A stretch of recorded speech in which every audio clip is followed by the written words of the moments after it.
Sometimes a man runs so far from his past that he forgets the dead don't always stay buried. For most folks, discovering your family's darkest secret would be devastating enough, but imagine finding it in the form of a child's bones in your own backyard. Jedediah Rourke thought he'd found peace in Montana's mountains, with only his dog Boone for company. When Boone started digging at what looked like an ant hill, Jed expected to find nothing more than insects. Instead, he found a child's skeleton holding a locket with his family name on it. The same family he'd walked away from 20 years ago, swearing never to look back. Now the past has literally risen from the ground, and Jed must face the truth about what his family did all those years ago. But how did this child end up buried in his mountains? Before we jump back in, tell us where you're tuning in from, and if this story touches you, make sure you're subscribed, because tomorrow I've saved something extra special for you. The morning sun crested the jagged peaks of the Bitterroot Range like a slow-burning ember, casting long shadows across the valley where Jedediah Rourke had built his solitary life. 20 years of self-imposed exile had weathered him into something as permanent as the granite outcroppings, a man carved from the same stone as the mountains themselves. His cabin sat nestled in a grove of towering pines, their ancient trunks standing sentinel over a life deliberately small, deliberately hidden. At 62, Jed carried himself with the careful economy of movement that comes from decades of living. Alone, every gesture served a purpose. Every word earned its place in the sparse conversations he held with Boone, his 8-year-old border collie mix, whose mismatched eyes, one brown, one blue, seemed to understand more than most people ever had. The dog had wandered into Jed's life as a half-starved pup, and they'd grown into the kind of partnership that needed no words, only trust. The cabin itself reflected its owner's practical nature, built with his own hands from logs cut on his. At property, it squatted solid and unadorned against the mountainside. No decorations adorned the walls, no photographs cluttered the mantelpiece above the stone fireplace. The only concession to sentiment was an old rocking chair that had belonged to his grandmother, the one person from his past he allowed himself to remember with anything approaching warmth. Inside, the space divided into 3 rooms, a main living area that served as kitchen, dining room, and parlor, a small bedroom, and a root cellar carved into the hillside where he stored preserved meat, vegetables from his garden, and the few supplies he couldn't make or grow himself. Books lined makeshift shelves, Thoreau, Emerson, Marcus Aurelius, and worn paperback. Westerns that he read by kerosene lamp when the mountain nights stretched long and cold. His nearest neighbor lived 15 miles down a dirt road that became impassable 3 months out of the year. The small town of Millfield, population 847, provided him with coffee, flour, ammunition, and little else. The townspeople knew him as a polite but distant figure who appeared monthly for supplies, paid in cash, and never lingered for conversation. They called him the Hermit, with a mixture of respect and curiosity, understanding that some men needed the mountains the way others needed crowds. Jed's daily routine had remained unchanged for years. He rose before dawn, checked his snares and trap lines, tended his garden, chopped wood, and read until sleep claimed him. In winter, he trapped beaver and marten, selling their pelts to a buyer in Missoula who asked no questions about the solitary man who lived beyond the reach of civilization. In summer, he hunted deer and elk, smoking the meat for the lean months ahead. It was a life stripped to its essential elements, and that was exactly how he wanted it. But this morning felt different. Boone had been restless since yesterday, pacing the cabin's perimeter and whining at sounds only he could hear. When they'd set out to check the snares, the dog had immediately veered off their usual path, nose to the ground, following some scent that pulled him toward the old-growth section of Jed's property, where the trees grew so thick that noon looked like twilight. "What's got into you, boy?" Jed had asked. But Boone was already 50 yards ahead, moving with the focused intensity that usually meant he'd found something significant. Over the years, the dog had led him to wounded animals, warned him of approaching storms, and once alerted him to a grizzly sow with cubs before Jed stumbled into a dangerous situation. If Boone thought something warranted attention, Jed had learned to listen. The area where Boone finally stopped wasn't remarkable in any obvious way. A small clearing perhaps 20 feet across, ringed by ancient pines whose trunks measured 6 feet in diameter. Ferns carpeted the forest floor, and a stream gurgled somewhere nearby, hidden by the undergrowth. But Boone was transfixed by what appeared to be nothing more than a small mound of earth, roughly circular, perhaps 3 feet across, and raised, no more than 8 inches above the surrounding ground. At first glance, it looked like an anthill or perhaps a rodent burrow. The earth was darker than the surrounding soil, richer, as if something had been composting beneath the surface for a very long time. Boone circled the mound, whimpering and pawing at the edges, his behavior growing more agitated by the minute. "Easy, boy. It's just dirt." But even as Jed spoke the words, something about the mound struck him as odd. The shape was too regular, too intentional, and the earth itself felt different under his boots, softer, more yielding, as if it had been disturbed and then carefully replaced. When Boone finally began digging in earnest, Jed didn't stop him. The dog's claws threw up clods of dark soil, and within minutes he'd excavated a hole nearly a foot deep. That's when the first artifact emerged, a piece of rusted metal that Jed initially took for an old can or piece of farm equipment. But as Boone continued digging and more objects appeared, Jed's breath caught in his throat. A child's shoe, leather rotted away but the brass buckle still intact. Fragments of fabric that might once have been clothing. And then, nestled in the earth as if placed there with infinite care, the bones. Jed had seen enough death in his earlier life to recognize human remains, and these were undeniably those of a child, small, delicate, arranged in what might have been a natural sleeping position, but it was what the skeleton clutched in its tiny hands that sent ice through his veins and brought 20 years of carefully maintained peace crashing. Down around him, the locket was tarnished silver, blackened with age but still recognizable. Engraved on its surface was the Rourke family crest, a mountain peak surmounted by a star, surrounded by the Latin words Veritas et Fortitudo, truth and strength. The same crest that had adorned his father's watch, his grandfather's signet, ring, and the gates of the family estate he'd fled all those years ago. With trembling hands, Jed pried open the locket's clasp. Inside, protected by the sealed metal, was a photograph so small and faded he had to squint to make out the details. But when he did, the world seemed to tilt beneath his feet. The photograph showed a man and woman he recognized immediately. His Uncle Marcus and Aunt Catherine, Marcus's wife. And between them, a child he'd never seen before, a little girl with dark hair and serious eyes who couldn't have been more than 5 or 6 years old. Jed sank back on his heels, the locket trembling in his palm. His Uncle Marcus had been his father's younger brother, a man who'd always seemed to live in the shadow of the family patriarch. Marcus had married late in life, and Jed remembered the excitement when Catherine had announced her pregnancy. But there had been complications, the family had said. The baby had been stillborn. There had been a quiet funeral, a closed casket, and Catherine had never quite recovered from the loss. Except now, holding the evidence in his hands, Jed realized that the child hadn't died in childbirth. She had lived. She had grown old enough to wear lockets and shoes with brass buckles, and somehow she had ended up buried in a carefully prepared grave in the Montana wilderness, hundreds of miles from the Rourke family estate in Colorado. The implications hit him like a physical blow. His family, the family he'd grown up believing was merely cold and distant, had been capable of something far worse than emotional neglect.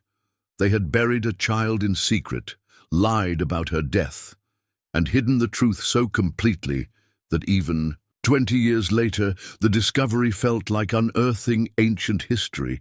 But why?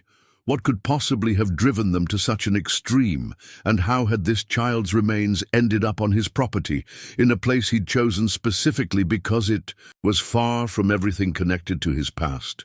Boone whined softly, pressing his warm body against Jed's leg. The dog seemed to sense his master's distress, the way the discovery had shattered something fundamental in the careful equilibrium of their mountain life.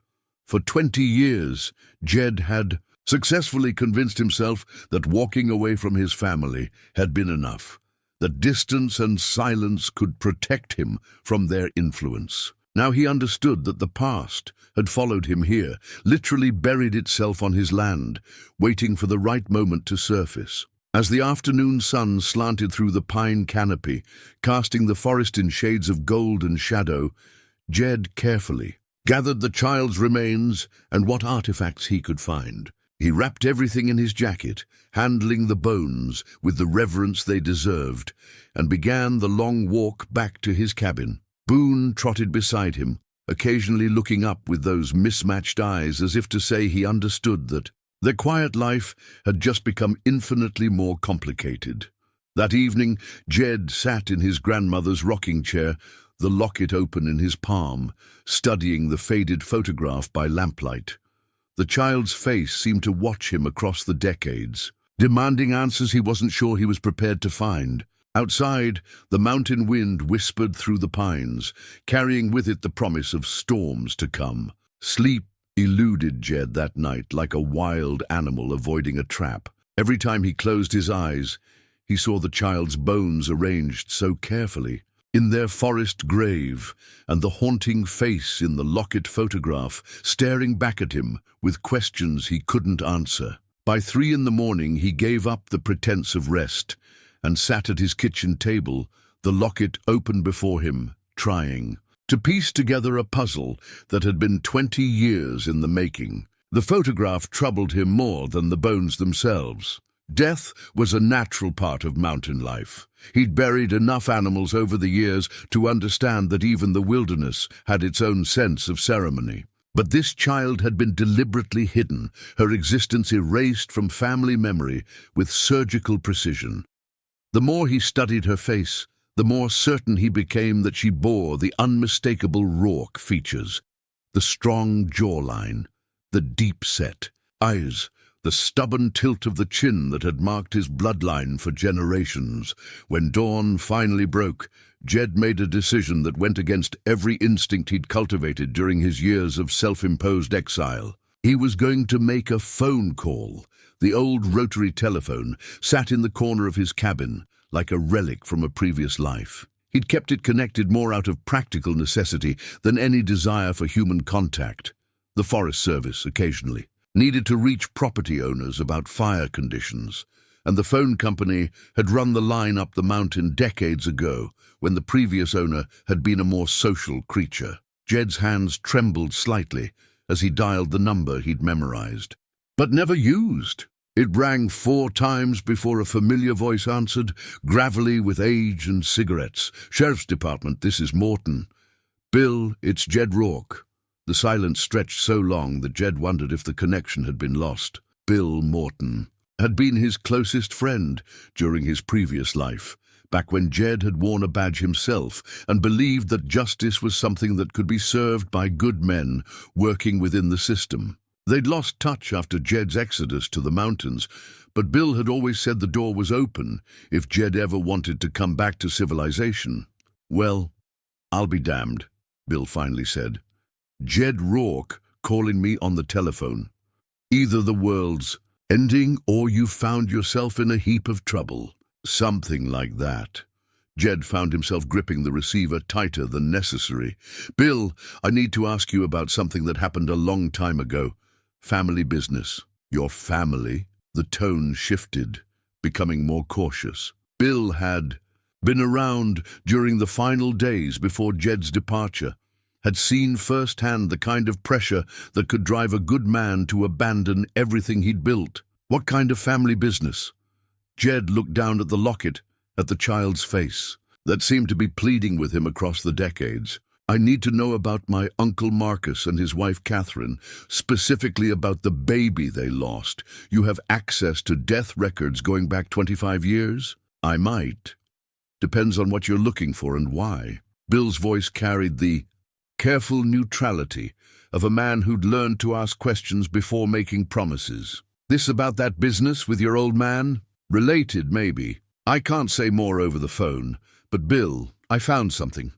Something that doesn't make sense given what I was told about that baby. Another long pause. Jed could hear the familiar sounds of a small-town sheriff's office in the background. Ringing phones, radio chatter, the comfortable routine of law. Enforcement in a place where the biggest excitement was usually a drunk driver or domestic dispute. Where are you calling from, Jed? My place up in the Bitterroots, about 15 miles northeast of Millfield. Jesus, you really did disappear. Completely, didn't you? Bill's chuckle held no humor. Look, I can pull some records, but it'll take time. And if this is connected to your family's business dealings, you need to be careful. Some stones are better left unturned. The stone's already been turned, Bill. Now I need to know what's underneath it. After hanging up, Jed felt the familiar weight of dread settling in his chest. Making that call had been crossing a line he'd sworn never to cross again, reaching back into the world he'd left behind, opening himself up to the complications and corruptions that had driven him to the mountains in the first place. But the child in the photograph deserved better than being forgotten in an unmarked grave. 2 days later, a manila envelope arrived via the rural mail carrier, addressed in Bill's careful handwriting. Jed waited until evening to open it, as if the delay might somehow soften whatever revelations it contained. The death certificate was official, complete with all the proper stamps and signatures. Baby girl Rourke, born March 15, 1995, died March 15, 1995. Cause of death listed as respiratory failure due to premature birth. Signed by Dr. Harrison Ketchum, the family physician who had delivered 3 generations of Rourke children. But attached to the death certificate was a handwritten note from Bill that made Jed's blood run cold. Jed found this in the files, but something bothered me about it, so I did some digging. Dr. Ketchum reported this death, but I can't find any hospital records of the birth. No ambulance calls to the Rourke estate on March 15th. No emergency room admissions. According to official records, this baby was born and died without ever seeing the inside of a medical facility. Also interesting, I checked the county cemetery. Records. No burial permit was ever issued for baby girl Rourke. Make of that what you will. Call me if you need more, but be careful who you trust with this information. Jed read the note 3 times before its implications fully sank in. The death certificate was a lie. The baby hadn't died in childbirth. She had lived, grown, become the child in the photograph. But somehow the family had manufactured her death, created false documentation, and then made her disappear so completely that even official records supported the fiction. But why would they go to such elaborate lengths to erase a child's existence? And how had she ended up buried on his property, hundreds of miles from the family estate? That night, Jed found himself standing in the forest clearing where Boone had made his discovery, holding a flashlight and studying the disturbed earth. The grave had been carefully prepared, he realized now. The depth was precise, the dimensions exact. Someone had taken time and care with this burial, treating it as more than a simple disposal of evidence. The child had been laid to rest with ceremony, with love even. Her clothing had been preserved as much as possible, the locket placed carefully. In her hands, this wasn't the work of someone trying to hide a crime. It was the work of someone saying goodbye. But if someone had cared enough to give her a proper burial, why the elaborate deception about her death? Why create false records and lie to the rest of the family? As Jed walked back to his cabin, Boone padding silently beside him, one possibility began forming in his mind. It was a theory so dark, so at odds with everything he thought he knew about his family, that he almost dismissed it entirely. but the evidence kept pointing in the same direction, toward a truth that would explain both the careful burial and the desperate need for secrecy. What if the child hadn't died of natural causes? What if someone in the family had been responsible for her death, and the burial on his property had been an attempt to hide not just a body, but a murder? The thought should have seemed impossible. His family had been cold, distant, more concerned with business and reputation than emotional connection, but they weren't killers. At least, he'd never believed they were capable of such violence. But then again, 20 years ago, he'd believed a lot of things about his family that had turned out to be illusions. He'd learned the hard way that wealth and respectability could hide depths of corruption that would have shocked his younger, more naive self. If they were capable of the financial crimes that had driven him away, perhaps they were capable of something even worse. Standing in his cabin doorway, looking out at the forest that had been his sanctuary for 2 decades, Jed realized that his quiet life was over. The child in the locket deserved justice, deserved to have her story told, even if it meant confronting the family he'd spent 20 years trying to forget. Tomorrow, he would begin the journey back into his past, back to the world of the Rourkes and all their buried secrets. And this time, he wouldn't run away from what he found. The decision to leave the mountain felt like stepping off a cliff into darkness. Jed had spent 20 years building a life that required nothing from the outside world, and now he was preparing to abandon it for a truth that might destroy him. But as he packed his few belongings into a worn duffel bag, the child's locket weighing heavy in his shirt pocket, he knew there was no other choice. Boone sensed the change immediately, pacing the cabin with anxious energy and whining whenever. Jed moved toward the door. The dog had never been anywhere but these mountains, had never seen a paved road or heard the rumble of traffic. Taking him into the world below would be traumatic, but leaving him behind was unthinkable. They were partners in this discovery, and whatever came next, they would face it together. The old Ford pickup truck in Jed's shed hadn't been started in 3 months, but after some coaxing and a fresh battery from his emergency supplies, it coughed to life with a reluctant growl. He loaded his tools, the carefully wrapped remains of the child, and enough supplies for a week on the road. The plan was simple in concept, but terrifying in execution. Drive to Colorado, find his uncle, Marcus, and demand answers about the child who had been buried with such care in the Montana wilderness. The drive down from the mountains felt like traveling backward through time. First came the familiar dirt road that connected his property to the outside world, then the county highway that led to Millfield, and finally the interstate that would carry him south toward a confrontation he'd been avoiding for 2 decades. With each mile, the weight of civilization pressed down on him. Traffic lights, billboards, gas stations, and strip malls that reminded him of everything he'd left behind. Boone huddled on the passenger seat, overwhelmed by the sensory assault of the modern world. Jed kept one hand on the dog's neck, offering what comfort he could, while wrestling with his own growing anxiety. He'd forgotten how loud the world could be, how fast everything moved, how artificial it all felt after years of living by the rhythms of the seasons. His first stop was a motel outside of Denver, a clean but unremarkable place where he could gather his thoughts and make the phone calls he'd been dreading. The room smelled of industrial disinfectant and strangers' lives, a stark contrast to the pine-scented air of his cabin. Boone refused to eat, curling up in the corner with his back to the unfamiliar space.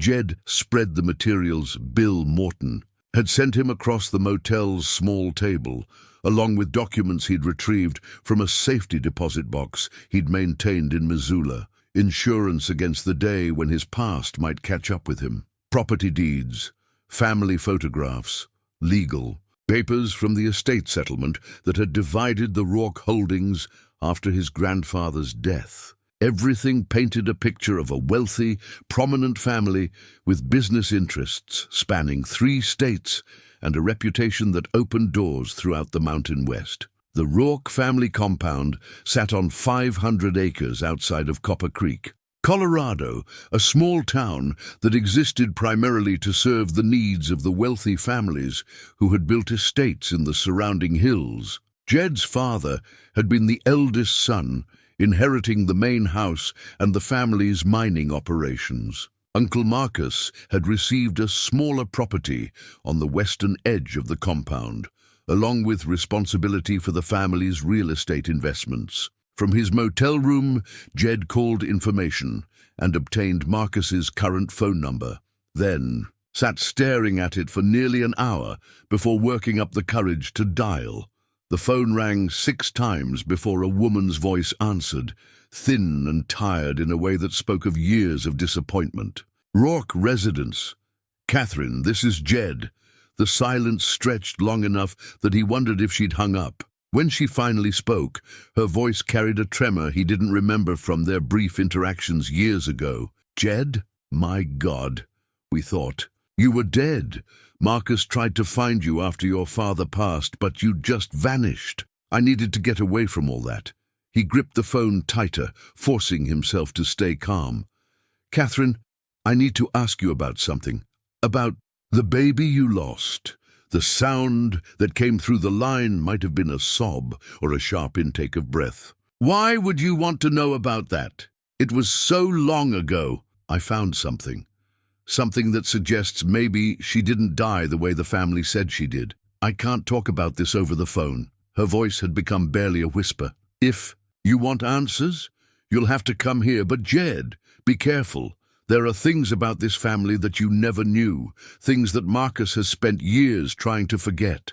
The line went dead, leaving Jed staring at the receiver with a mixture of dread and anticipation. Catherine's reaction confirmed what he'd already suspected. There were secrets surrounding the child's death, secrets that someone had been willing to kill to protect. That evening, he called Bill Morton to report his progress and request additional backup information. Bill's voice carried the strain of a man who'd been doing research he'd rather avoid. "I've been digging deeper into your family's business dealings around the time that child was supposedly born," Bill said. "Found some interesting connections. Your Uncle Marcus was involved in a real estate development deal that went bad in 1995. Several investors lost significant money, and there were allegations of fraud that never quite stuck. One of the investors was a man named Thomas Brennan, and he had some very unpleasant associates." "What kind of associates?" "The kind that handle problems permanently.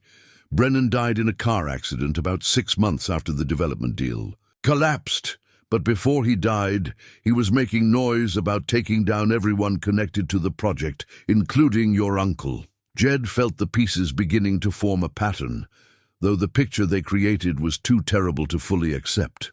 "You think someone killed Brennan to keep him quiet?" "I think your family was involved in something that attracted very dangerous attention, and I think that child might have gotten caught in the crossfire." After hanging up, Jed sat in the sterile motel room with Boone pressed against his leg, trying to process the implications of what Bill had discovered. The child in the locket might not have been killed by his family. She might have been killed because of them.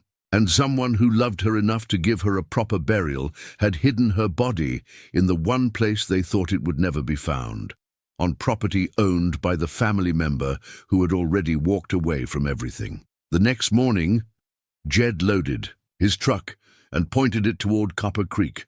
The drive would take 4 hours through mountain passes and valleys he'd once known like his own backyard.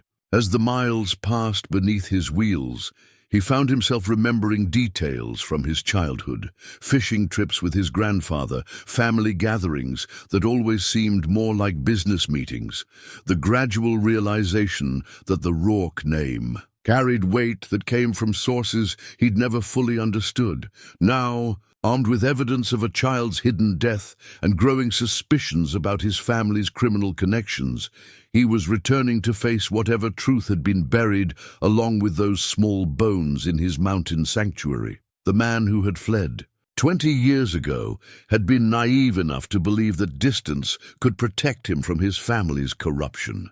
The man driving toward Copper Creek understood that some truths demanded to be faced, no matter the cost. The town of Copper Creek hadn't changed much in 20 years, though it felt smaller somehow, less imposing than the place that had loomed, so large in Jed's childhood memories. Main Street still boasted the same mix of upscale boutiques and restaurants that catered to wealthy residents, while the working-class neighborhood sprawled up the hillsides like an afterthought. The Rourke name still appeared on half the commercial buildings downtown, a testament to the family's enduring influence in a community that had grown up around their money. Jed parked his dusty pickup truck in front of Murphy's Diner, a place that had served the town's blue-collar population for as long as he could remember. It felt like neutral ground, somewhere he could gather his thoughts before facing the compound that had once been home. Boone remained in the truck, still overwhelmed by the alien environment of paved streets and constant traffic. The diner's interior was exactly as he remembered. Red vinyl booths, a chrome counter, and the perpetual smell of coffee and bacon grease. But the woman behind the counter was new, a middle-aged redhead with tired eyes who looked up when the bell above the door announced his arrival. "Coffee?" she asked, already reaching for a pot without waiting for his answer. "Please." Jed settled onto a stool at the counter, grateful for the familiar ritual of ordering food in a place where no one knew his name or his history. "And whatever you recommend for breakfast." She poured his coffee and studied his face with the frank curiosity of someone who'd lived in a small town long enough to recognize every regular customer. "You look familiar. You from around here?" "Used to be. Long time ago." "Well, welcome back." She slid a laminated menu across the counter. "Though, I have to say, you picked an interesting time to return. Whole town's been buzzing about the Rourke family drama." Jed's hand froze halfway to his coffee cup. "What kind of drama? Old Marcus Rourke's been acting strange lately. More strange than usual, I mean. He was always a bit odd, but the past few weeks he's been coming into town asking questions about people who've been dead for 20 years. Made such a scene at the library that they had to ask him to leave." The news hit Jed like a physical blow. If Marcus was investigating the past, it meant he knew something about the child's death was coming to light. But how could he have known about Jed's discovery when they hadn't spoken in 2 decades? "What kind of questions?" Jed asked, trying to keep his voice casual. The waitress glanced around the nearly empty diner, then leaned closer. "Questions about some businessman who died in a car wreck back in the 90s. Fellow named Brennan, I think." Marcus kept insisting. The crash wasn't an accident. Wanted to see old newspaper reports and police files. Librarian told him he'd need a court order for that kind of information. Thomas Brennan, the same man Bill Morton had mentioned. The investor who'd lost money in Marcus's failed development deal and had been making threats before his convenient death. If Marcus was investigating Brennan's accident after all these years, it suggested the 2 deaths were connected in ways Jed was only beginning to understand. After finishing his breakfast, Jed drove through the familiar streets toward the family compound, each turn bringing back memories he'd spent years trying to forget. The main gate still bore the Rourke family crest, though the ironwork looked older now, touched with rust that spoke of declining attention to detail. The guardhouse was empty, its windows dark, another sign that the family's influence had waned in his absence. The compound itself sprawled across 500 acres of prime mountain real estate, with the main house sitting on a rise that commanded views of the entire valley. Jed's father had built it as a monument to the family's success, a sprawling Victorian mansion with more rooms than any family could reasonably use. Marcus's house sat a half-mile away, a more modest structure that had always seemed to crouch. In the shadow of its grander neighbor, Jed drove past the main house without stopping. His father had been dead for 5 years, according to the obituary he'd found online, and the property now belonged to his cousin David, who had never shown much interest in family history or buried secrets. The answers he needed lay with Marcus and Catherine in the smaller house where a child's death had been carefully concealed for more than 2 decades. Marcus's house showed signs of neglect that spoke of financial strain or simply the exhaustion that comes with carrying guilty secrets. For too long, paint peeled from the shutters, weeds grew between the flagstones of the front walk, and one of the porch columns tilted at an angle that suggested structural problems below the surface. Jed sat in his truck for several minutes, studying the building, and trying to prepare himself for a conversation that would either provide answers or destroy what remained of his faith in his own family. Through a window on the ground floor he could see movement. Someone pacing back and forth in what had once been the living room. When he finally approached the front door, it opened before he could knock. Marcus Rourke stood in the doorway, 20 years older but still recognizable, his once dark hair now completely grey, and his face marked by lines that spoke of worry and sleepless nights. He was thinner than Jed remembered, almost frail, but his eyes still held the sharp intelligence that had made him his father's most trusted advisor. "I wondered when you'd come," Marcus said, stepping aside to allow Jed entry. "Catherine said you'd called, asking about the baby.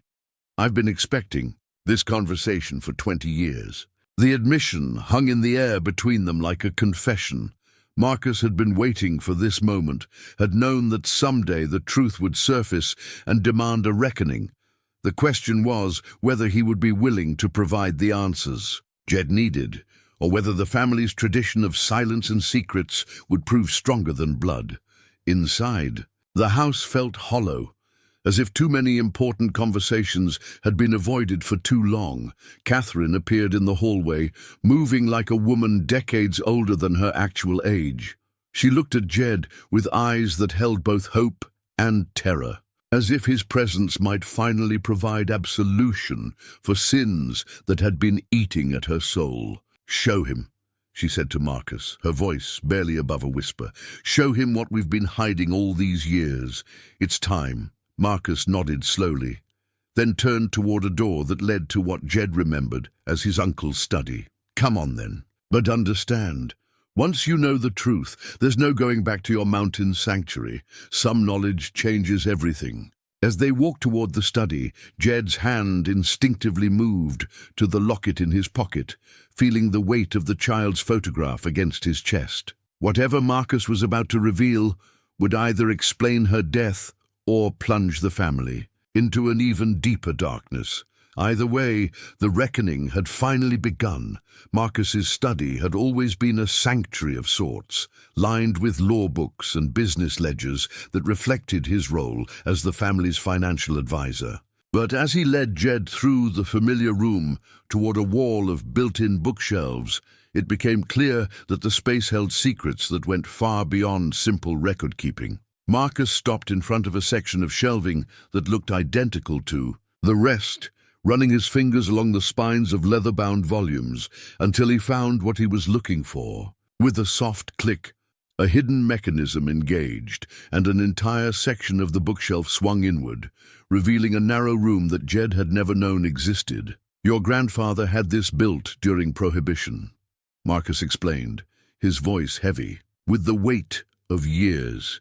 "Originally, it was for hiding liquor from federal agents. Later, it became a place for keeping family business that couldn't see the light of day. The hidden room was small, perhaps 8 feet square, with a single bare bulb hanging from the ceiling. Metal filing cabinets lined the walls, and a small desk sat in the center, its surface covered with documents and photographs that made Jed's breath catch in his throat. The photographs were surveillance shots, grainy black-and-white images that appeared to have been taken with a telephoto lens. They showed a man Jed didn't recognize, middle-aged, well-dressed, with the confident bearing of someone accustomed to getting his way. But it was the date stamps on the images that made Jed's stomach lurch. March 1995, just days before a child's supposed death. "Thomas Brennan," Marcus said, following Jed's gaze, "the investor who threatened to destroy our family unless we paid him back the money he'd lost on our failed development project. He had evidence of fraudulent practices, forged documents, bribery, enough to send your father and me to prison for 20 years. Jed picked up one of the photographs, studying Brennan's face and trying to understand the connection to the child whose bones he'd found in his mountain sanctuary. "So you had him killed?" "No." Marcus's voice cracked with emotion. "We hired someone to watch him, to gather information we could use as leverage. But the man we hired, Victor Kozlov, had his own agenda. He was supposed to be surveillance only. But when Brennan started making more specific threats about going to the authorities, Victor took matters into his own hands." From one of the filing cabinets, Marcus withdrew a manila folder thick with documents. Inside were contracts, payment records, and correspondence that painted a picture of a family desperate enough to make deals with dangerous people. The name Victor Kozlov appeared repeatedly, along with references to services that were described in deliberately vague terms. "Kozlov was a fixer," Marcus continued, his hands trembling as he sorted through the papers. "Someone the wealthy families in this region used when legal solutions weren't sufficient. He had a reputation for solving problems permanently, and we thought we could control him, use his services without getting our hands dirty." Jed found himself studying a photograph that showed a different side of the story, a candid shot of a little girl playing in a garden, her dark hair catching the sunlight as she chased a butterfly. The same child from the locket, but alive, vibrant, full of the joy that only children possess. "This is her," Jed said, holding up the photograph. "The child I found, your daughter." Marcus's composure finally cracked, and he sank into the desk chair with a sob that seemed to come from the depths of his soul. Her name was Sarah Elizabeth Rourke, and she was the most beautiful thing Catherine and I ever created. The admission hung in the air like a confession, confirming what Jed had already suspected but hoped wasn't true. The child in the grave wasn't just some distant relative. She was Marcus's own daughter, hidden and eventually killed because of the family's criminal entanglements. "Tell me what happened," Jed said, his voice gentle but firm. "All of it." Marcus wiped his eyes and took a shuddering breath before continuing. "Brennan discovered that we were using Kozlov's services.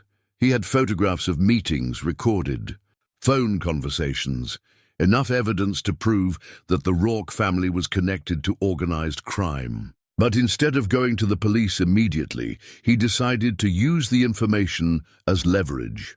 From another folder, Marcus produced a letter written on expensive stationery in Brennan's distinctive handwriting. The demands were specific and chilling. $5 million in untraceable payments, or Brennan would release evidence that would destroy not just the family's business interests, but their freedom as well. "We didn't have that kind of liquid capital," Marcus said. "The failed development deal had left us overextended, and liquidating assets would have taken months. So we went to Kozlov for help, thinking he could find some other way to neutralize Brennan's threat."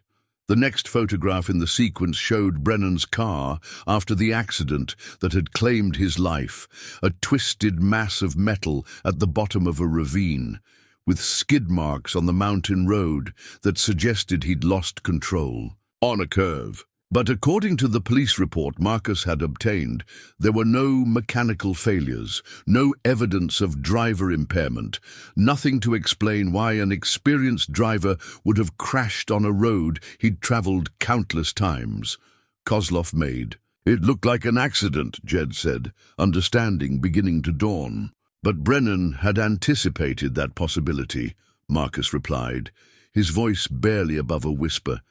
He'd told his business partners that if anything happened to him, they should look very carefully at the Rourke family, and he'd hidden copies of his evidence in multiple locations, with instructions for their release if he died under suspicious circumstances. The final piece of the puzzle came in the form of a letter from Brennan's lawyer, dated 3 days after the businessman's death. It informed the Rourke family that Brennan's evidence would remain sealed unless his demands were met posthumously. But those demands had changed. Instead of money, Brennan's final message required something far more personal and horrifying. "He wanted one of our children," Marcus said, the words coming out like a physical wound. as insurance against future retaliation. He said if we gave him Sarah for a year, he would destroy the evidence and never bother us again. If we refused, the evidence would go to the FBI. Jed felt the room spinning around him as the full scope of the horror became clear. You gave your daughter to a dead man's associates? We thought we could protect her, Marcus said, tears streaming down his face. We thought we could control the situation, make some arrangement that would keep her safe while satisfying Brennan's demands.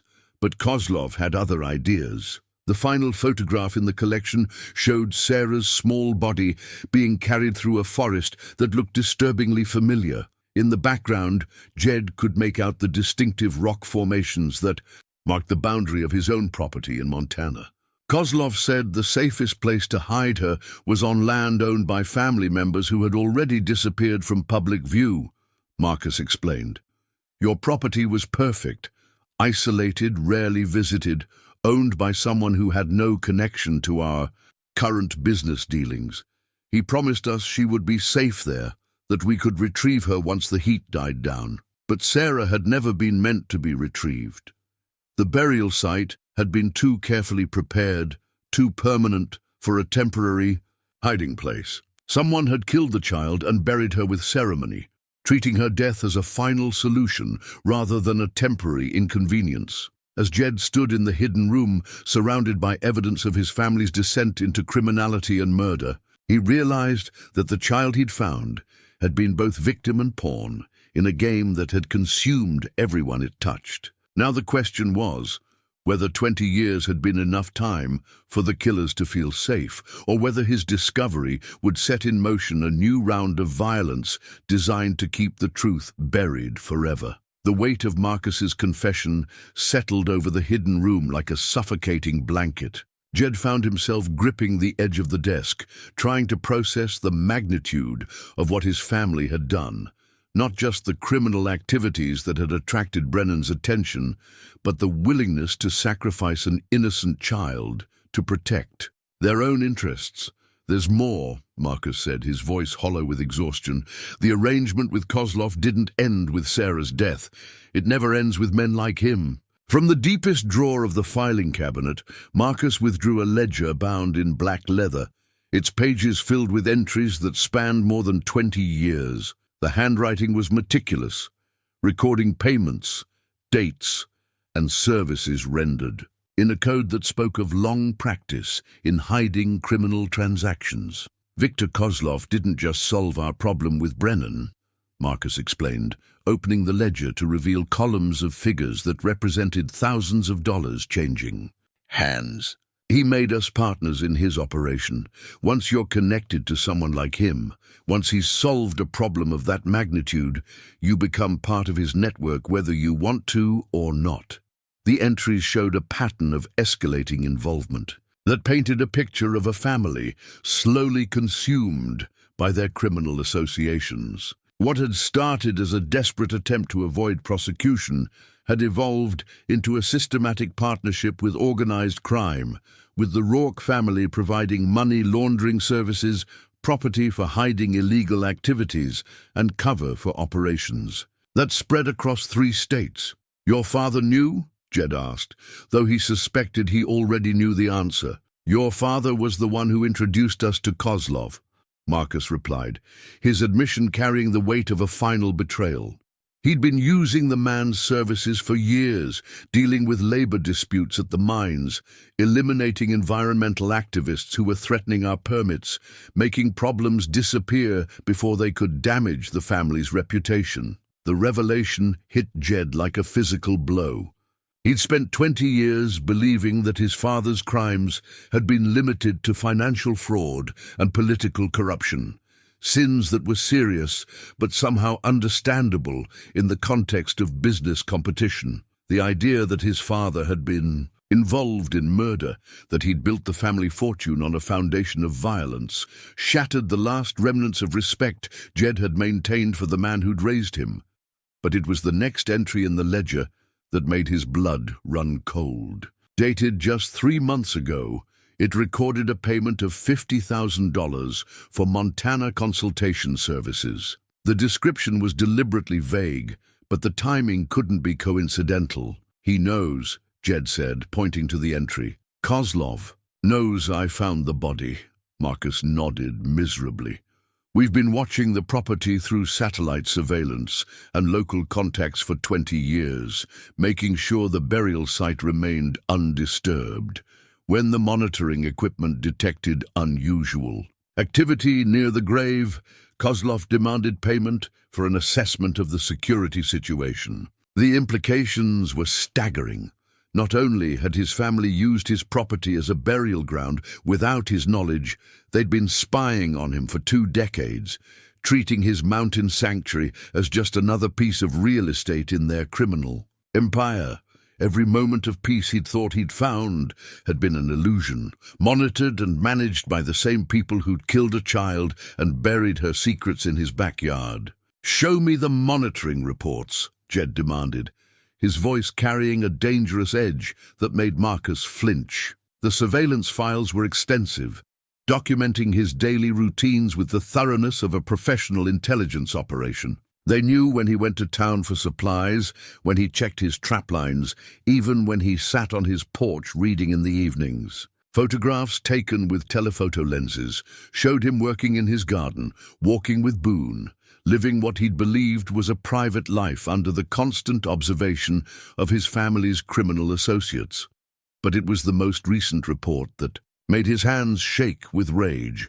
Dated just 2 weeks ago, it included photographs of Boone digging at the burial site, detailed analysis of the disturbed earth, and recommendations for immediate containment protocols to prevent the discovery from becoming public knowledge. "They're coming for me," Jed said, the certainty of it hitting him like ice water, "and for anyone else who knows about this." "That's why we had to tell you everything," Catherine said from the doorway, her voice startling both men. She'd been standing there listening, her face pale but determined. "Victor called yesterday. He's sending someone to deal with the situation permanently." The woman who entered the hidden room was not the frail, broken figure Jed remembered from their phone conversation. This, Catherine moved with purpose, carrying herself like someone who'd made peace with terrible decisions and was prepared to face their consequences. "How long do we have?" Jed asked. "His man is already in Montana," Catherine replied. "Someone called the Millfield Sheriff's Office this morning, asking questions about property ownership records in your area. They used a federal marshal's credentials, but when Sheriff Morton checked with the actual U.S. Marshal Service, no one had authorized any investigation. Bill Morton, Jed's friend, was in danger because of his willingness to help with research. That had seemed harmless at the time. The circle of people at risk was expanding, and Victor Kozlov's reputation suggested that witnesses and loose ends didn't survive long enough to become problems. "We have to get to Bill before they do," Jed said, but Catherine was already shaking her head. "It's too late for running," she said, producing a manila envelope from beneath her jacket. "Victor's been planning for this possibility for 20 years. He has contingency plans that include eliminating anyone connected to the original situation, including us and including that sheriff who's been asking inconvenient questions." The envelope contained what appeared to be a death warrant disguised as a business proposal. Victor Kozlov's organization had prepared a comprehensive plan for cleaning up the Montana situation, complete with methods for disposing of witnesses, covering up the evidence, and ensuring that the truth about Sarah's death would remain buried forever. But Catherine's next words offered the first glimmer of hope Jed had felt since discovering the child's remains. "However," she said, her voice carrying steel that he'd never heard before, "we've been preparing for this day as well. For 20 years, Marcus and I have been documenting everything, every payment, every crime, every connection between Victor's organization and families like ours. We've been building a case that could bring down his entire network." From a hidden compartment in the floor, Marcus retrieved a metal briefcase that seemed to pulse with dangerous potential. Inside were copies of financial records, recorded phone conversations, photographs of criminal activities, and sworn statements from other families who'd been caught in Victor's web of corruption and violence. "We can't bring Sarah back," Marcus said, his voice heavy with guilt and determination.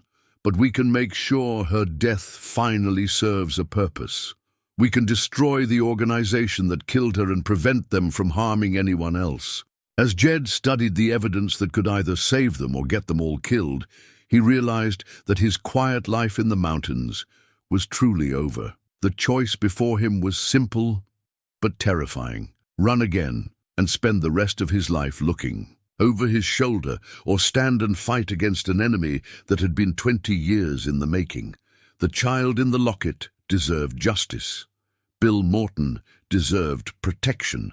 And somewhere in Montana, a killer was already making his way toward the mountain sanctuary that had been Jed's home for 2 decades. It was time to stop running. The briefcase of evidence sat between them like a loaded weapon, its contents representing both salvation and damnation for everyone in the room. But as Jed studied the photographs and documents that Marcus and Catherine had assembled over 20 years, a nagging inconsistency began to eat at the edges of his understanding.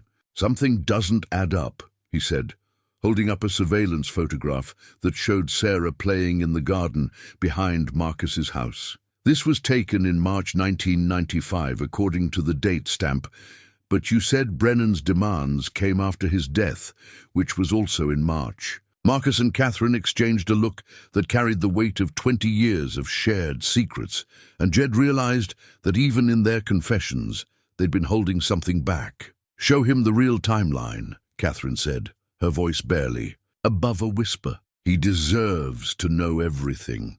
With trembling hands, Marcus withdrew a final folder from the briefcase, one that had been hidden beneath all the other evidence. Inside were documents that reframed everything Jed thought he understood about his family's crimes and his niece's death. The medical records were authentic, bearing the letterhead of Denver Children's Hospital and signed by doctors whose credentials Jed could verify. They told a story that was both heartbreaking and infinitely more complex than the version Marcus had initially provided.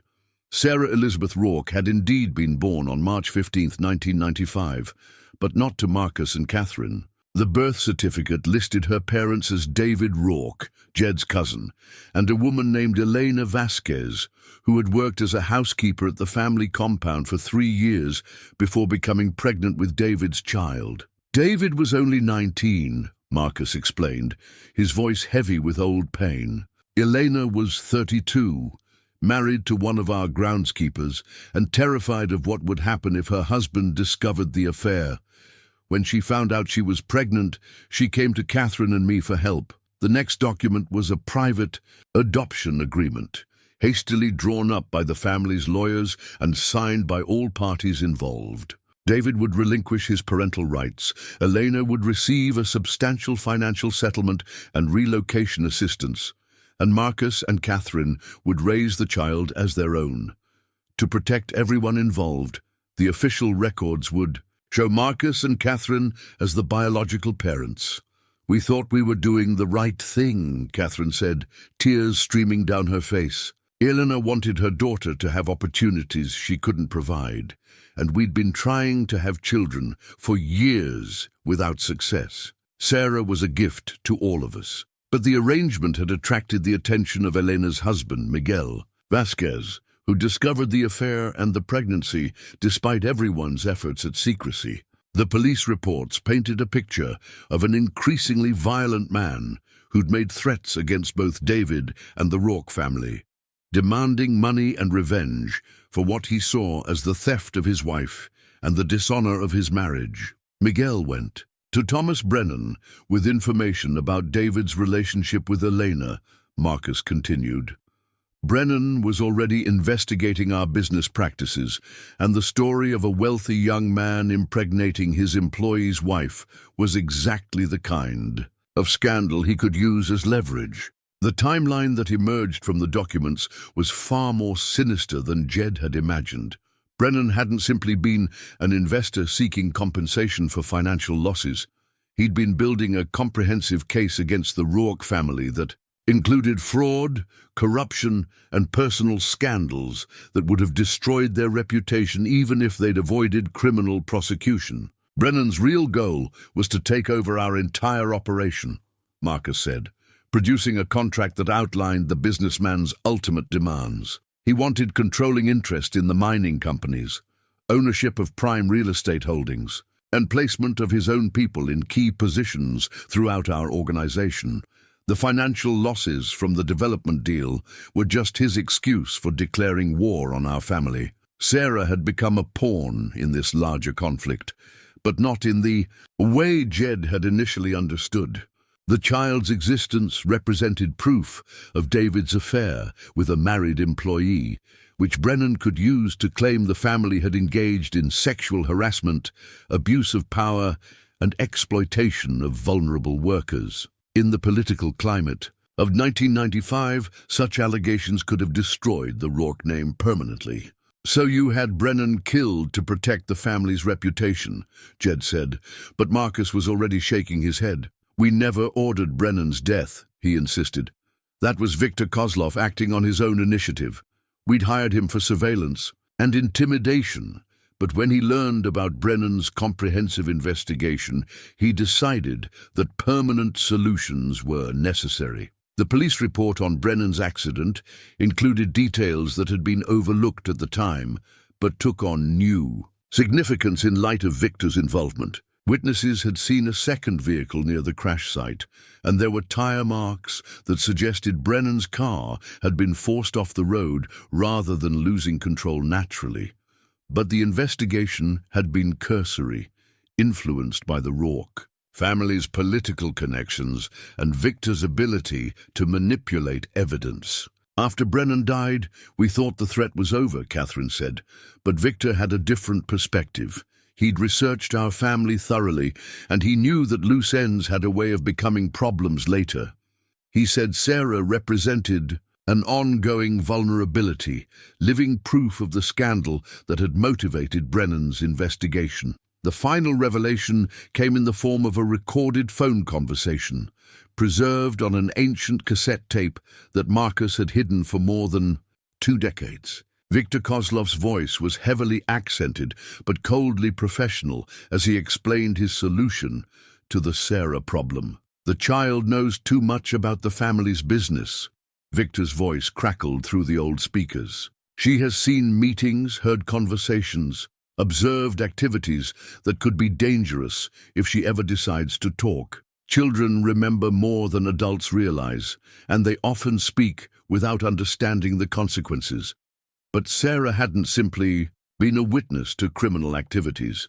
She'd been present during a meeting between Victor and Marcus where they'd discussed the details of Brennan's murder. At 5 years old, she'd been playing quietly in the corner while the adults conducted business they'd assumed she couldn't understand. But children's minds work differently than adults expect, and Victor had realized that Sarah possessed knowledge that could eventually destroy them all. He said the only permanent solution was to make sure she could never testify against anyone, Marcus said, his voice breaking with the weight of his confession.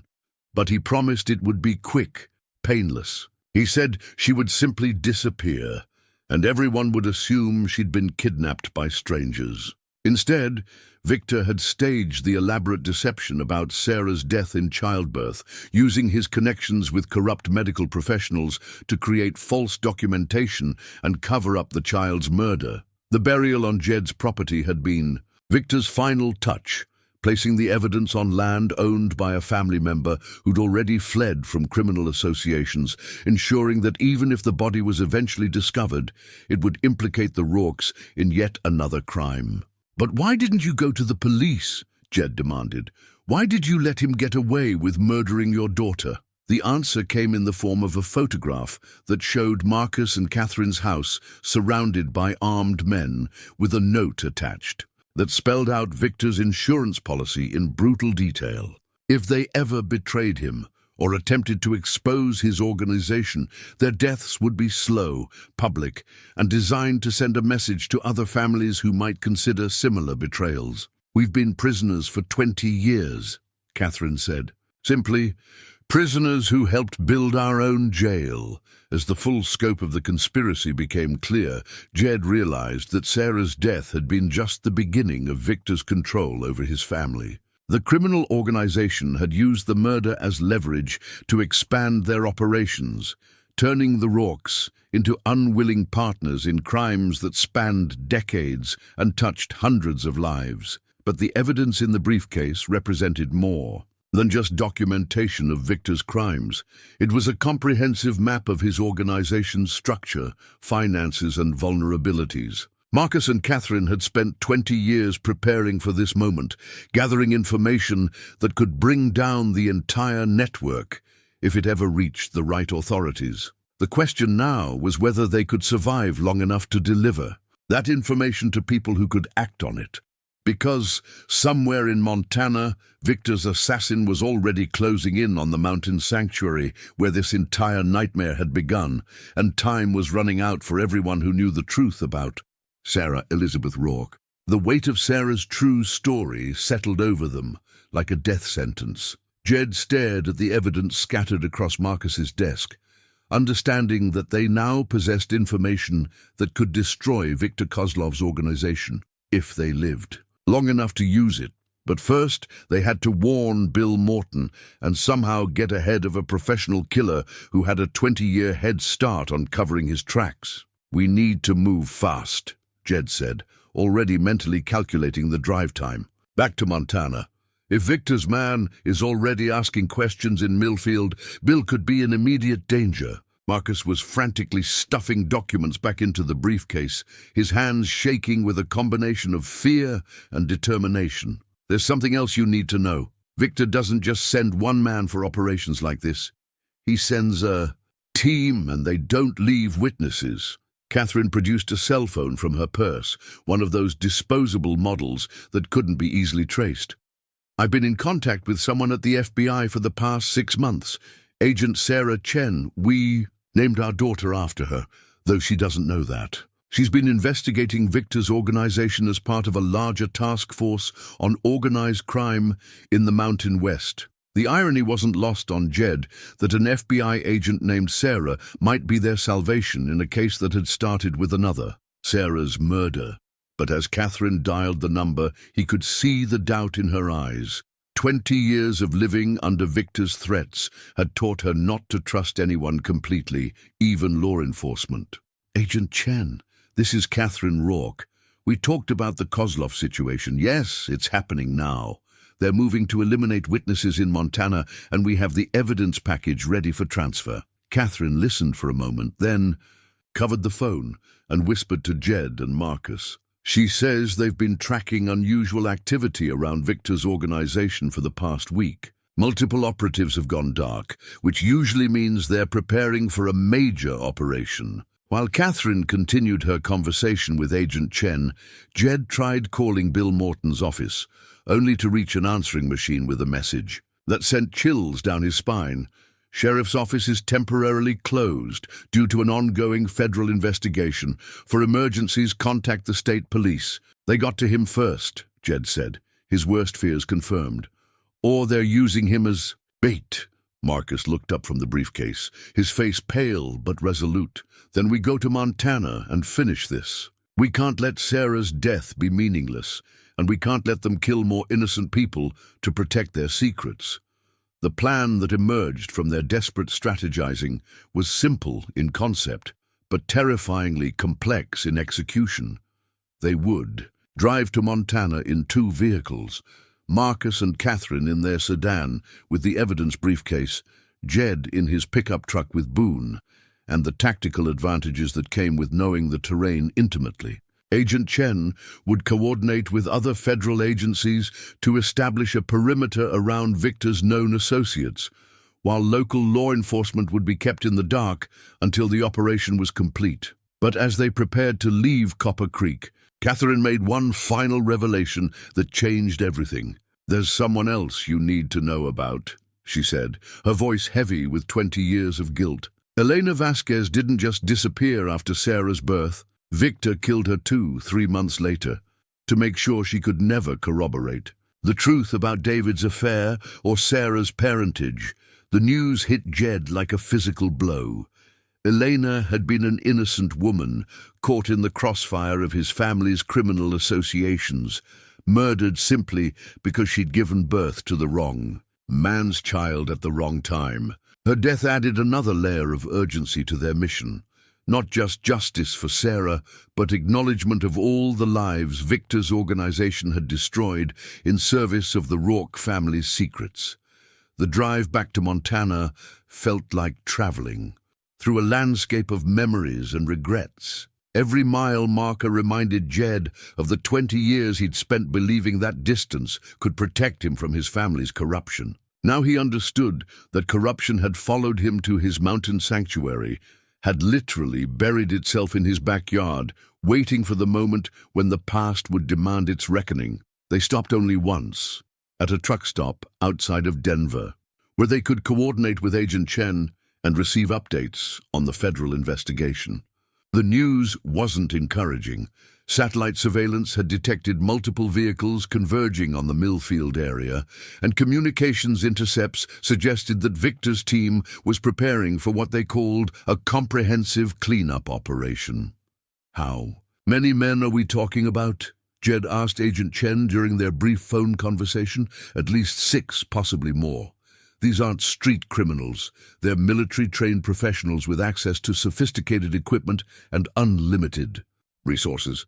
The Bureau is mobilizing a tactical response team, but they're still 4 hours out from your location. 4 hours was too long.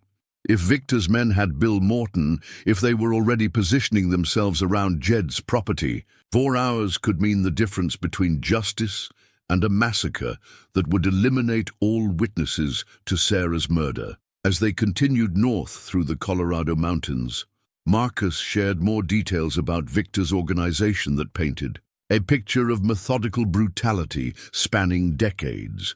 The criminal network included corrupt officials in 3 states, judges who could make evidence disappear, and forensic specialists who could stage crime scenes that would fool even experienced investigators. Victor's greatest strength is his patience, Marcus explained, as they navigated the winding mountain roads.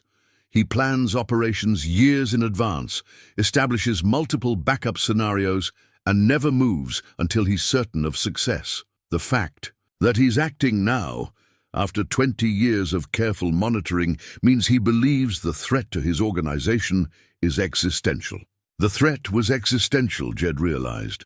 The evidence in their briefcase could dismantle Victor's entire network, expose criminal activities spanning multiple decades, and implicate wealthy families throughout the region who'd used his services to solve their problems permanently. But that same evidence made them targets for elimination by an organization that had perfected the art of making problems disappear. As they approached the Montana border, Catherine's phone rang with an update from Agent Chen that made everyone's blood run cold.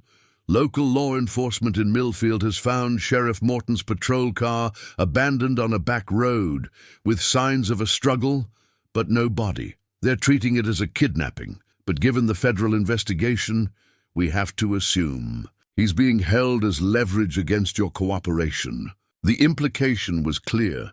Victor's team had Bill Morton, and they would use him to force Jed into a position where he had to choose between his friend's life and justice for Sarah. It was exactly the kind of psychological manipulation that had kept Marcus and Catherine silent for 20 years.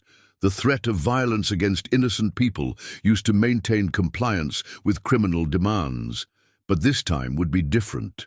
This time, they had evidence that could bring down the entire organization, federal agents who were finally taking the threat seriously, and most importantly, they had run out of places to hide. The mountain sanctuary that had been Jed's refuge for 2 decades was about to become the battleground where 20 years of buried secrets would finally surface. As they crested the final pass before descending into the Bitterroot Valley, Jed could see smoke rising from the direction of his property. Either Victor's men were already there, or something had gone terribly wrong with the federal response. Either way, the quiet life he'd built among the pines was about to end in fire and violence, with the fate of everyone he cared about hanging. In the balance, the last artifact of his old life was about to be his willingness to fight for justice, no matter the cost. Sarah Elizabeth Rourke had been dead for 20 years, but her story was about to be told in a way that would shake the foundations of the criminal empire built on her grave. Boone sensed the tension in the truck, pressing close to Jed's side. As they descended toward whatever waited in the valley below, the dog had been with him when they discovered Sarah's remains, and now he would be with him when they finally confronted the people responsible for putting her there. It was time to stop running from the past and start fighting for the future. Smoke rising from Jed's property wasn't coming from his cabin. It was coming from the forest clearing where Sarah's bones had been discovered. As they approached through the back roads that Jed knew better than any map, the scope of Victor's operation became terrifyingly clear. Professional surveillance equipment had been set up in strategic positions. Armed men in tactical gear moved through the trees with military precision, and at the center of it all, someone was systematically burning evidence. Jed pulled his truck off the main road and into a hunting trail that would bring them within a quarter-mile of his property without being detected. Marcus and Catherine followed in their sedan, both vehicles hidden beneath the canopy of ancient pines that had provided sanctuary for so many years and were now serving as cover for what might be their final stand. Through binoculars that had served him well during 2 decades of solitary life, Jed surveyed the tactical situation with the eye of a man who'd learned to read the mountains like a book. Victor's team had positioned themselves to control all the obvious approaches to his cabin, but they'd made the classic mistake of outsiders in the wilderness. They'd underestimated the terrain and overestimated their equipment. 6 men that I can see, Jed whispered to Marcus, who crouched beside him behind a fallen log that provided perfect concealment. Professional gear, but they're operating like they're in an urban environment. They don't understand how sound carries in these mountains or how the wind patterns work. In the clearing where Sarah had been buried, 2 men in hazmat suits were methodically destroying evidence with industrial incinerators that had been hauled up the mountain in vehicles that were now parked in Jed's former garden. The bone fragments, the artifacts, even the soil itself was being eliminated with the thoroughness that spoke of decades of practice in making problems disappear permanently. But it was the sight of Bill Morton that made Jed's blood run cold. His old friend was bound to a tree near the cabin, clearly alive but bearing signs of interrogation that suggested Victor's men had been working to extract information about the federal investigation. Bill's presence confirmed what Jed had suspected. This wasn't just about eliminating evidence, it was about eliminating everyone who knew the truth about Sarah's murder. There, Catherine whispered, pointing toward a figure who stood apart from the others, directing the operation with the calm authority of someone accustomed to command. Victor Kozlov himself had come to Montana to oversee the cleanup, a testament to how seriously he took the threat posed by their evidence. Victor was smaller than Jed had expected, a compact man in his 60s who carried himself with the dangerous stillness of a predator. Even at a distance, there was something unsettling about his presence, an aura of controlled violence that explained how he'd built and maintained a criminal empire spanning multiple decades. "He never comes to operations personally," Marcus said, his voice tight with fear. "The fact that he's here means he considers this existential to his organization." Their tactical assessment was interrupted by the arrival of additional vehicles, black SUVs that wound up the mountain road with the careful precision of a professional convoy.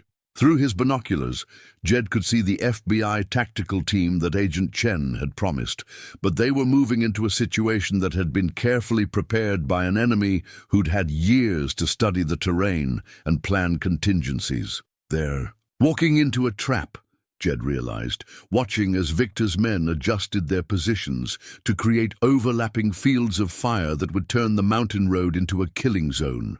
Victor's been planning for federal intervention. He's going to eliminate the FBI team along with all the witnesses. The pieces of Victor's strategy became clear as Jed studied the tactical situation. The criminal organization couldn't simply eliminate the Rourke family and their evidence. They had to eliminate the federal agents who were investigating them as well. By drawing everyone to this remote location, Victor could stage a firefight that would result in the deaths of all the witnesses and investigators, then clean up the scene so thoroughly that the truth about Sarah's murder would be buried forever. But Victor had made one crucial miscalculation. He'd assumed that Jed Rourke was still the same man who'd fled from family conflict 20 years ago, a reluctant participant who would prefer negotiation to confrontation. He didn't understand that 2 decades in the wilderness had forged a different kind of man, someone who knew every stone and tree on this mountain, someone who'd learned to think like the predators he'd shared the forest with, someone who'd been preparing for this confrontation without even knowing it. The evidence briefcase sat between Marcus and Catherine like a loaded weapon, containing information that could destroy Victor's organization if it reached the right people. But first, they had to survive long enough to deliver it, and that meant turning Victor's carefully planned ambush into something he'd never experienced, a fair fight on terrain that favored the defender. As the FBI convoy approached the killing zone that Victor had prepared, Jed made a decision that would either save everyone he cared about or get them all killed. He was going to turn the hunter into the hunted, using every advantage that 20 years of mountain living had given him. The battle for Sarah's justice was about to begin. Jed's plan formed with the clarity that comes from understanding terrain, like your own heartbeat.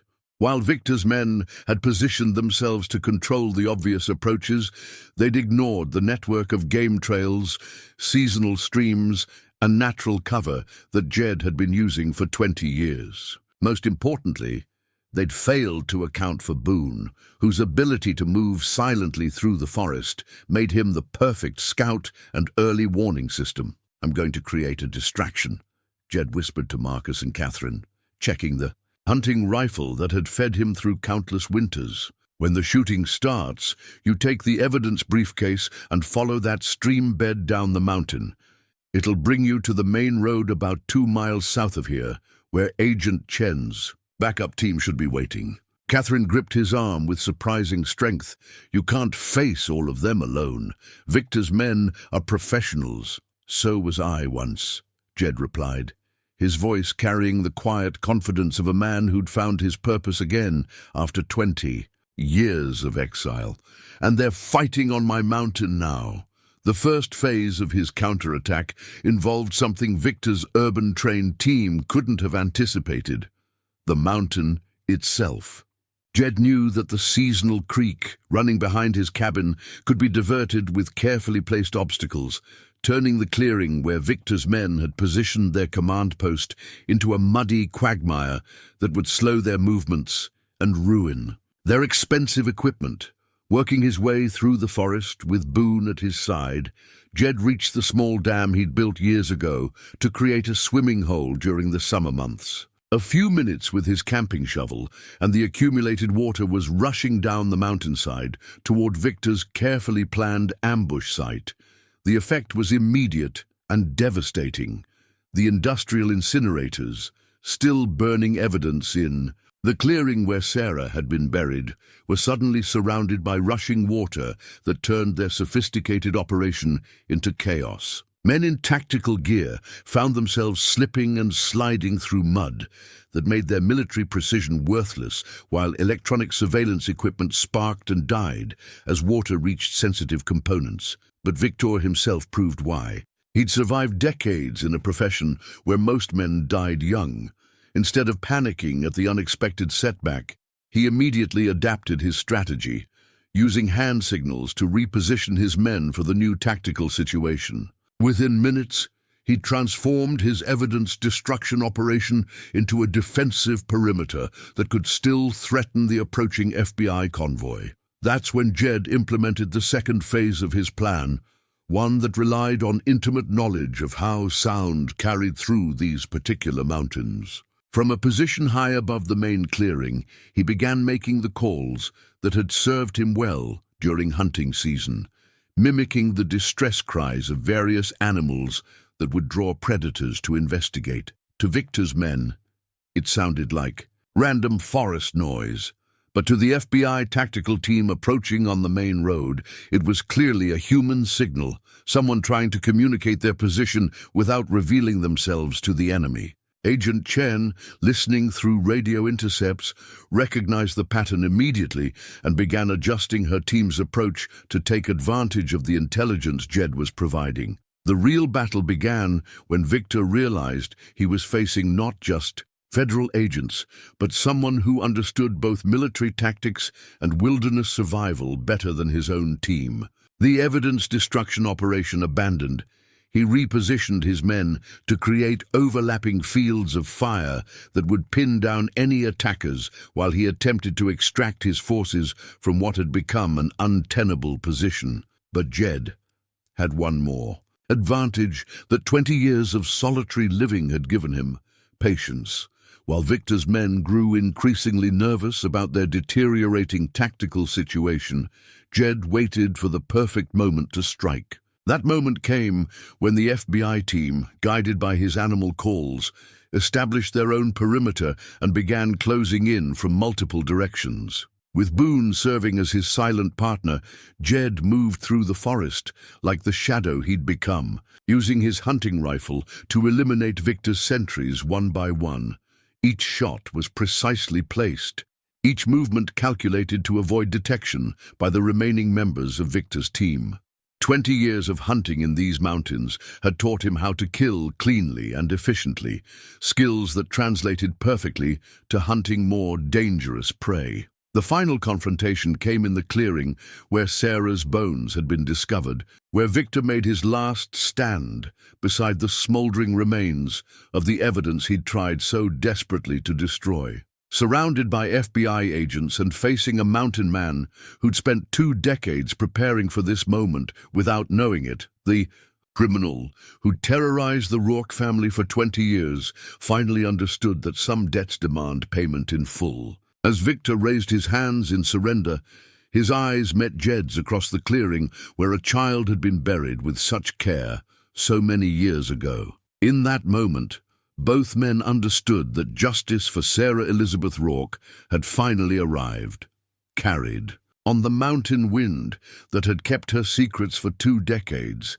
and was now ready to speak her truth to the world. The battle was over, but the real work of healing was just beginning. 6 months after Victor Kozlov's arrest in the mountain clearing where Sarah Elizabeth Rourke had been buried, Jed stood in the same spot holding a different kind of artifact, a bronze plaque that would mark her final resting place with the dignity she'd been denied in life. The federal investigation had concluded, the criminal organization had been dismantled, and the truth about a 20-year-old murder had finally been told in open court. The plaque was simple but elegant, bearing Sarah's name, her dates of birth and death, and a single line that captured the essence of her brief life: beloved daughter whose truth set many free. Below that, in smaller letters, were the words Jed had insisted upon: her story lives on in the mountain wind.